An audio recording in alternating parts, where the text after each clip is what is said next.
You're listening to Simply the Best Sports Take, the best podcast breaking down the best stuff in sports with host Sean Bingham. His takes are so good, he dropped the mic, but then you wouldn't be able to hear him, and that would suck. Welcome into STB Sports Take, Simply the Best Sports Podcast. I am your host, Sean Bingham. Whether you're watching us on YouTube or listening on Spotify, Apple, Google, Anchor, or anywhere else, thank you for being here. Got a great podcast lined up for you today. We have been we've been scammed. I'm going to get into that. Also going to go over the new NBA Power Rankings. We've got a new addition to the top 10. We've got a team that's been dropped, but we've got a whole lot of shakeup in those top 9 and among the top especially. Tons of movement in the NBA. We're going to get into that. And I got to start, though, right away with our bracket challenge. We've been had. The guy who I announced as the winner, who was supposed to come on the podcast today, joined the bracket challenge late. He joined it late, so he was not part of the original group. Now, that being said, he did have his actual bracket filled out in advance and on time. But he joined our bracket challenge after he realized that it was open, that there was money on the line, and that he was going to win. So to his credit, he had a fantastic bracket that he had filled out. So kudos to him. We don't even know. Actually, I do know his real name. I'm not going to say it. I have definitely verified his real name. I'm not going to say it. But we had a chat yesterday.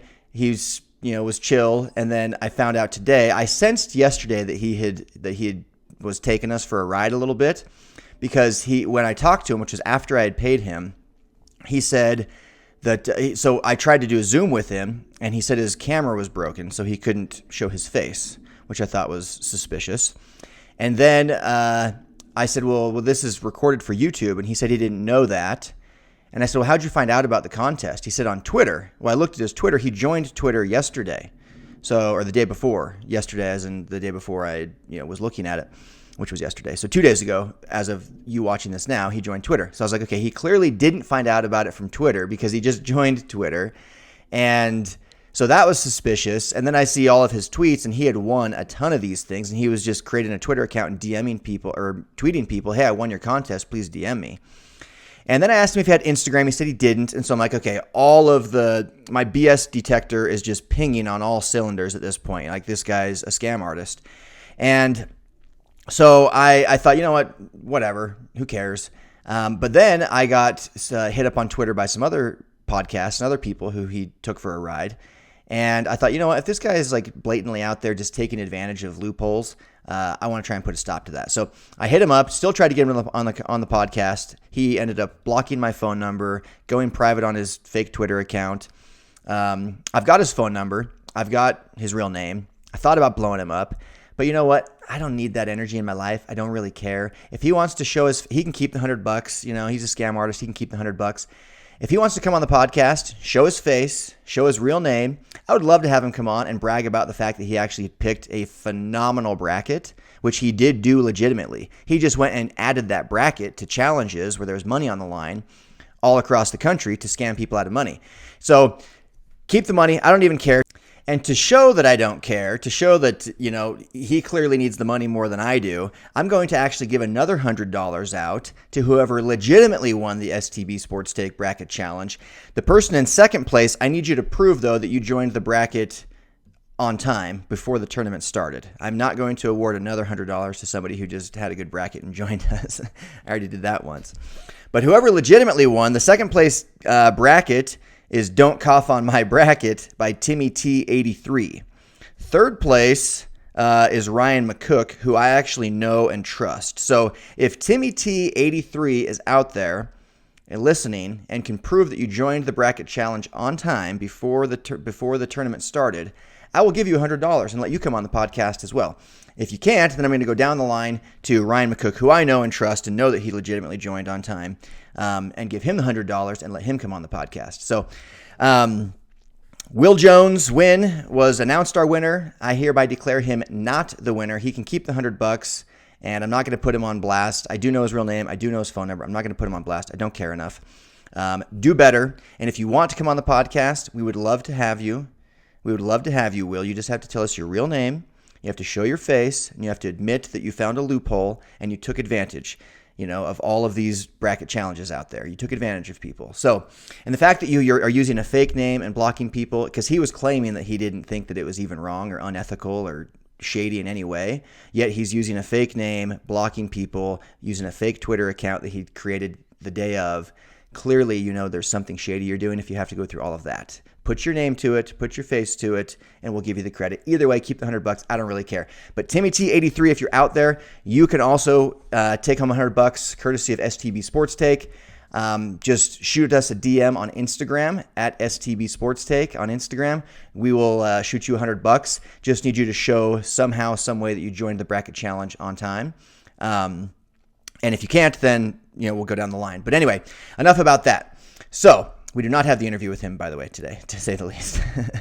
Now to a really cool thing that I wanted to talk about yesterday and forgot, and that is that the Texas Rangers had their opening day with a full capacity crowd. If you're on YouTube, you're going to see some footage here.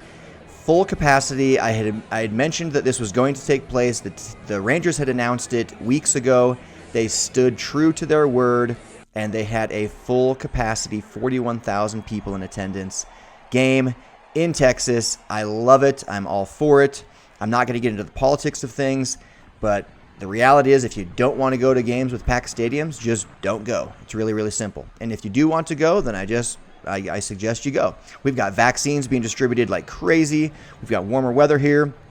I think that government officials have, state by state, have said the mask mandates are gone in a lot of places. I know Utah's ends in a few days. Texas's is gone long ago. Florida's as well.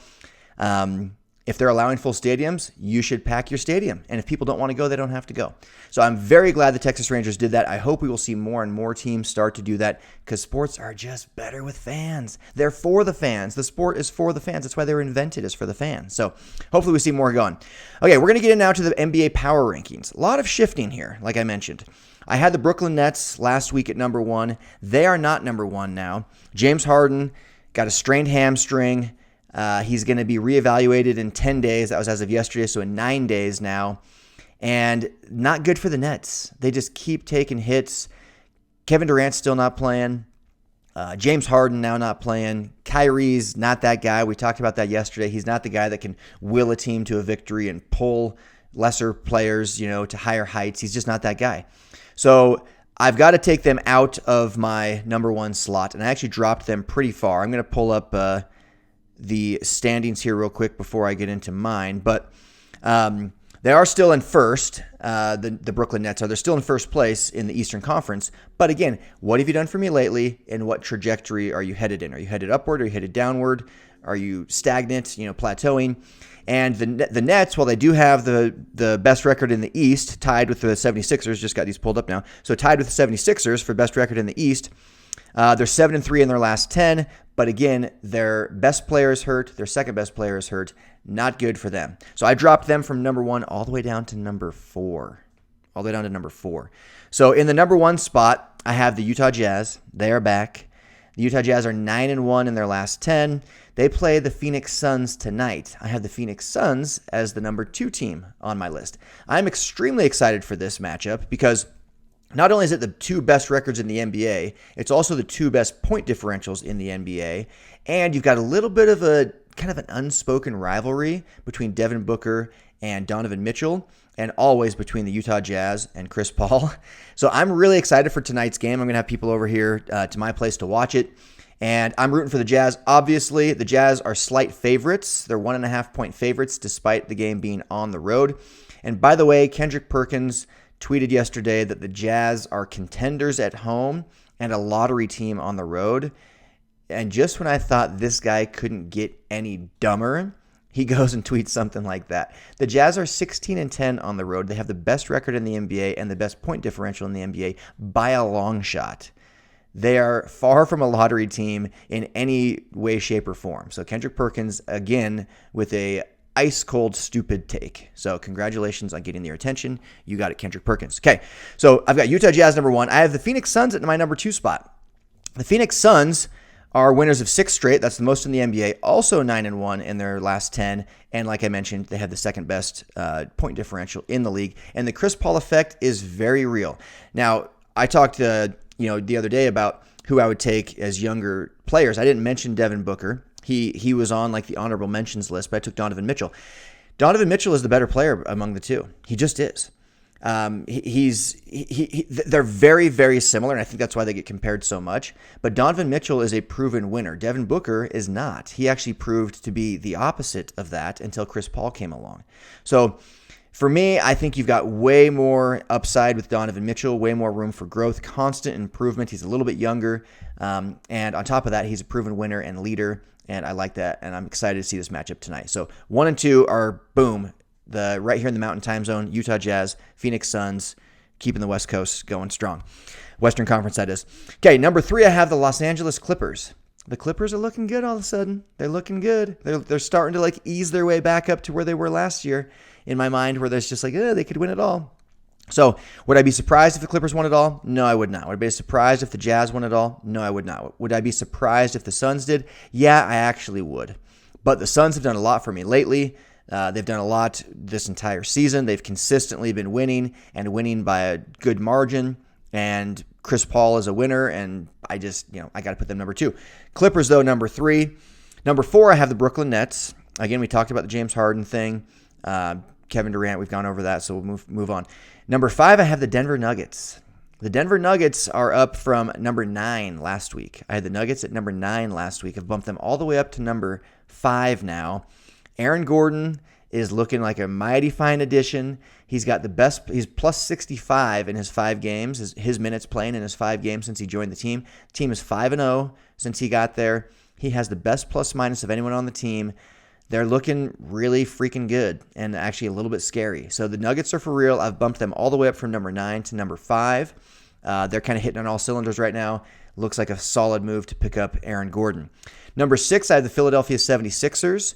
They got Embiid back. Kind of interesting that if you look at the top teams I've got here, of my top 10, I'll give it away now, 7 of them are in the Western Conference, 3 are in the East.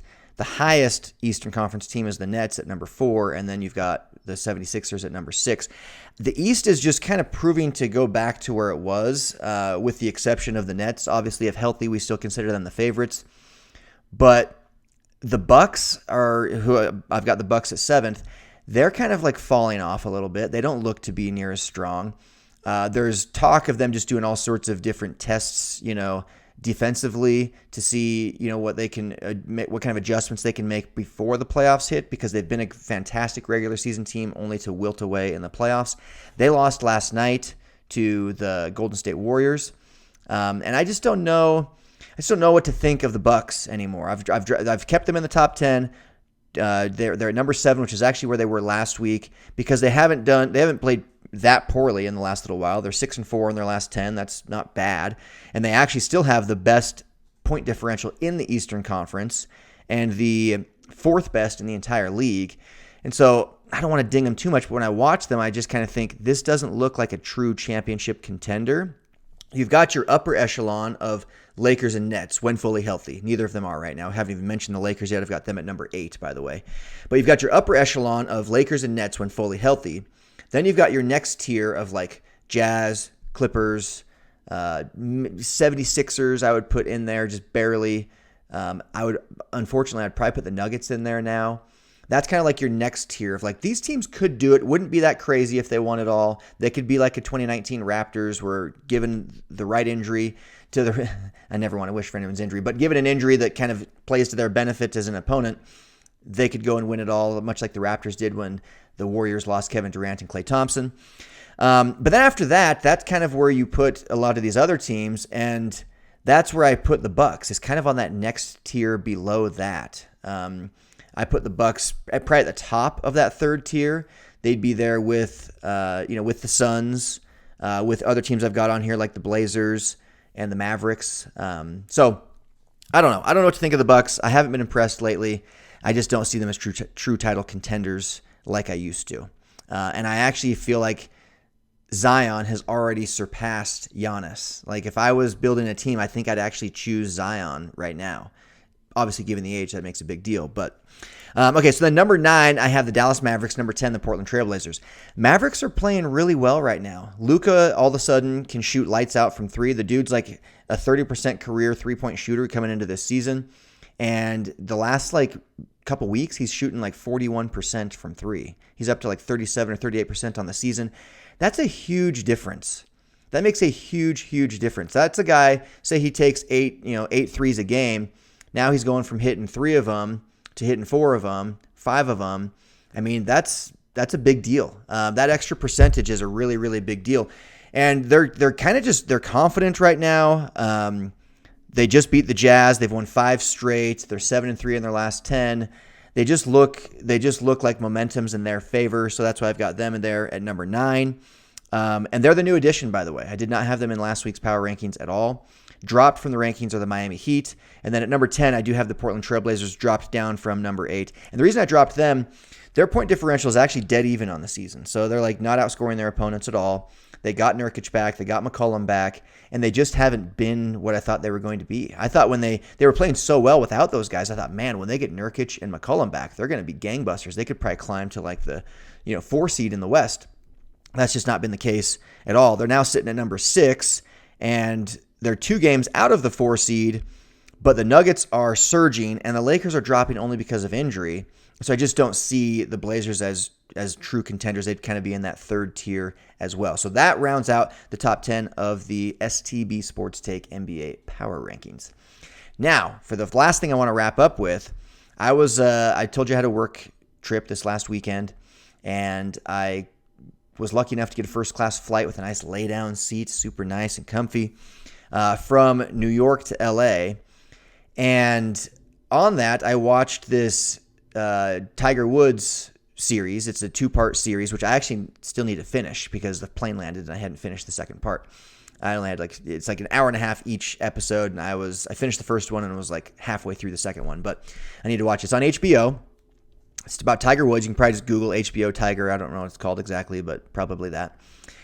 And it's super, super fascinating because I remember watching Tiger Woods when I was a kid. Like, I used to sit in church. This is probably not going to come as a surprise to anybody, but I would sit in church and I would make predictions. I had like a notepad and paper and pen and pencil, and I would make predictions on what was going to happen in the sports world that day in particular, but also that week. And the Masters final is also always on a Sunday. So I remember it was final day for the Masters, and I remember predicting, that Tiger Woods was going to win by 12 strokes. He was going to shoot, whatever under. And I ended up being 1 stroke off in my prediction. But I was just a little teenage kid, and I was just absolutely so enthralled with Tiger Woods. And I wasn't a golf fan at all, but I kind of became a golf fan, as we all did, because of Tiger Woods. This guy has absolutely changed the game of golf forever. And while I don't know that he'll ever catch Jack Nicklaus for the most majors, he still has a chance. It's going to be difficult with his age at this point. It's going to be difficult to do that, but he has a chance to do it. I still would consider him the greatest golfer of all time, and I actually don't think it's very close. Just like Michael Jordan doesn't have 11 championships like Bill Russell, doesn't mean that Bill Russell's the better player, even though Bill Russell is also an all-time great. Michael Jordan is the GOAT. And I feel that same way about Tiger Woods. Sometimes in these individual sports, like tennis and golf in particular, we feel like unless you have the most majors, you're just not that guy. And I don't agree with that. I think that Tiger Woods clearly is that guy in golf. I think at his peak, you take his peak, 10 years versus any other peak 10 years, and I think he blows the competition away. Jack Nicklaus would come in second, but I think you got to give the nod to Tiger. But it's just sad how his downfall, and that's what the thing's about. It's about the rise and the fall and the re-rise of Tiger Woods. And interestingly enough, he just got in another accident, which of course happened after this documentary came out. And now the police have announced that they're not going to release the cause of the accident. And I'm thinking, I feel like nobody cared anymore. And now you've made us so curious. There's going to be people that will go and find out. Someone's going to find out what caused this most recent car accident that Tiger Woods was in, and it will be leaked eventually. It's just a matter of time. The fact that they announced that they're not going to tell us only makes people more curious, only makes people care more, only makes people dig harder, and they will find it, and we will eventually know, and we will pass the information along. But as of right now, we don't know what caused the most recent car accident for Tiger Woods, but here's a guy that was just in this public spotlight at a very young age, had a dad very similar to the Ball brothers.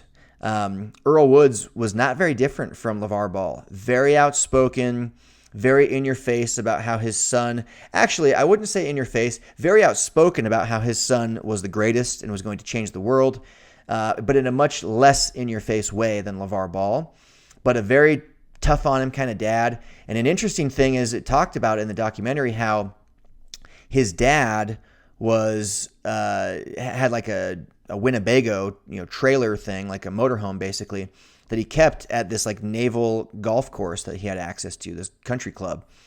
And one of his buddies, who was like one of Tiger's coaches or just childhood, mentors, friends of his dad's kind of thing, they would essentially cheat on their wives there at the golf club with all sorts of women. And Tiger, as a young kid, witnessed it. Like he saw his dad like coaching, I'm doing quotes for those listening, coaching these really attractive women on their golf swings, and then they would just kind of disappear into the Winnebago for a little while and, whatever. And Tiger, as a young kid's watching all of this, right? So he's watching his dad do it. He's watching his dad's friend. These are people he really looks up to and admires, and he's watching them cheat on their wives. And so it's not really a shocker. Sometimes the apple doesn't fall too far from the tree. Not really a shocker that Tiger went and did that same thing. So that was an interesting and very sad tidbit of information I learned from that. Another thing was all these Navy SEAL injuries that he basically, all this Navy SEAL training he did for fun that caused injuries. I mean, his knee stuff, I always wondered, like, how is this guy always having surgery? Like, he's a golfer. It's not exactly a high-impact sport. I get there's a lot of torque, especially on that lead knee, with how he swings so hard.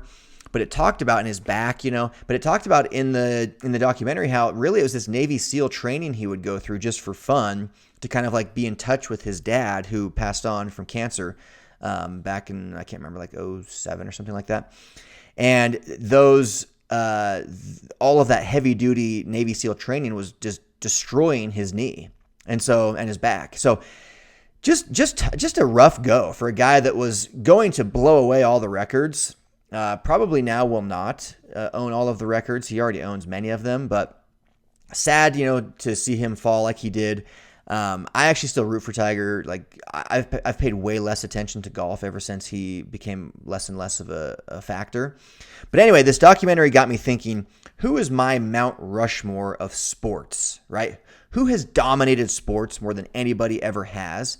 And names that immediately come to mind are Tiger Woods, Michael Jordan, Muhammad Ali, Babe Ruth, Michael Phelps, Tom Brady, guys like that. That's LeBron, Roger Federer, in the tennis world. And then even with Federer, you've got Rafael Nadal and Novak Djokovic in the tennis world. Like Federer, to me, is the greatest tennis player of all time. He just happens to be in an era and a few years older than like the second and third greatest tennis players of all time. And they're kind of getting the better of him, I think largely due to age. But Federer is like, I mean, he's not even the greatest tennis player right now, and he hasn't been for quite some time, but he's probably the greatest tennis player of all time. By the way, he and I are like a day apart in birthday. So I want to know, who is your Mount Rushmore of sports? If I had to narrow it down, like those guys dominated their sports like nobody else has, right? Like Michael Phelps, when you think of swimming, you think of Michael Phelps. And I mean, there's never been a more dominant swimmer than Michael Phelps, right? Football, Tom Brady, 7 Super Bowls, multiple MVPs, Super Bowl MVPs, winning with multiple teams, doing it for years and years. He's now 43 years old, still doing it. Football, Tom Brady. Basketball, Michael Jordan. Changed the sport, dominated it, took it to higher heights. 6 titles, 6 finals MVPs, owns a ton of records, greatest scorer of all time, one of the greatest defenders of all time, Michael Jordan. I do think LeBron has an argument to be on the Mount Rushmore of sports. I think he would not make the list. You'd have to have like a second Mount Rushmore for him to make mine. But I think for me, it would be Michael Jordan, Tiger Woods, Tom Brady, and I got hung up after that. But those 3 for sure. And then after that, I'm like, is it Babe Ruth? Is it Muhammad Ali? I didn't really see Ali. In fact, I for sure didn't see anything Ali did because I wasn't born yet. But I've heard the lore. I've seen highlights on YouTube and whatnot. I don't know that I'd put him in my Mount Rushmore. He's like right there with Babe Ruth, Michael Phelps, Roger Federer. Roger Federer, again, it's like, can you put him on there when like he's getting beat up now by Novak Djokovic and Rafael Nadal? Like they're already going to surpass him. So Tiger, Michael, and Tom Brady, those three for sure. And after that, I got a little stuck. I think I would probably go with Babe Ruth, to be honest with you. I think Babe Ruth would be my fourth guy, but I'm curious what you think, so you can comment below on YouTube. You can tweet me at Sean Bingham on Twitter. But you guys, that's it for today. The Jazz Suns tonight. Go Jazz. I am out. Peace. Thanks for hanging with Simply the Best Sports Take. Don't forget to subscribe to this podcast and check out STBSportsTake.com. Simply the best in sports. 'Cause we